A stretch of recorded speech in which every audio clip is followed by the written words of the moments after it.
Money feels inconsistent in a way most people don't immediately notice, especially at the beginning, when even small amounts behave like large obstacles.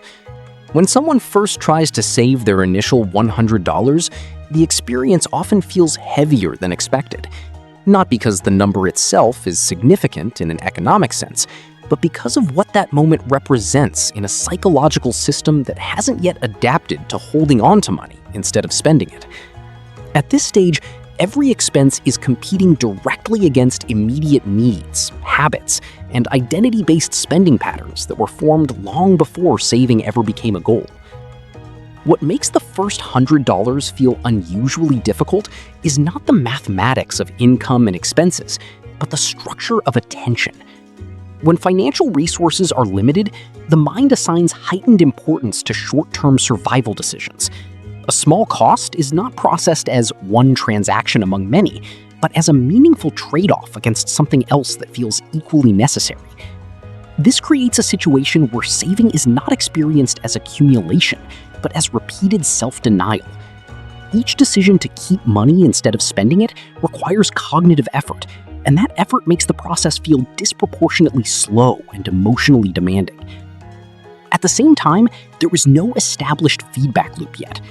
Financial systems become easier to manage when they start producing visible reinforcement, but the first $100 exists in a zone where progress is too small to feel stable.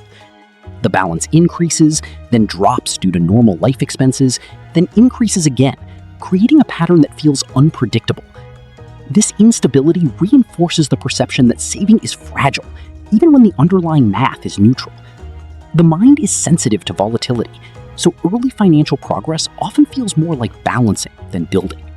There is also a structural comparison problem at work. Before any savings exist, the baseline is zero. Moving from zero to any positive number creates the largest proportional change possible, which makes each small setback feel relatively large. A $10 expense against a $100 goal is not just 10% mathematically, but emotionally, it can feel like a meaningful regression because the system has not yet learned scale. The brain does not naturally interpret percentages, it interprets momentum, and early momentum is unstable by design. As income and saving behavior continue, something subtle begins to shift.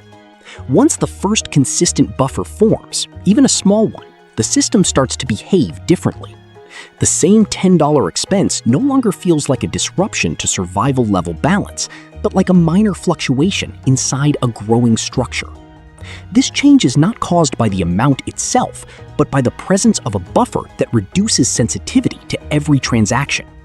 In economic terms, this is where liquidity begins to reshape perception, not just capability. Another factor is that early saving competes directly with established spending loops. These loops are often invisible because they are routine, not emotional. Daily purchases, convenience choices, and small recurring expenses operate as automatic behaviors rather than conscious decisions. When someone tries to save their first $100, they are effectively interrupting systems that have been optimized for immediate reward, not delayed accumulation. That interruption creates friction, and friction is experienced as difficulty. Once the first saving threshold is crossed, even briefly, a measurable psychological change occurs. The idea of having money left over becomes cognitively available. This availability matters more than the amount itself because it introduces a new category of decision-making. Not just whether to spend, but whether spending is necessary. That distinction is what slowly reshapes financial behavior over time. The first $100 is therefore not an economic milestone in isolation. It is the point where a person begins transitioning from a purely consumption-based relationship with money to a dual system where accumulation becomes possible, even if unstable at first. The difficulty is not a sign of financial failure, but a reflection of how early financial systems are designed: highly sensitive, low buffer, and heavily influenced by behavioral inertia.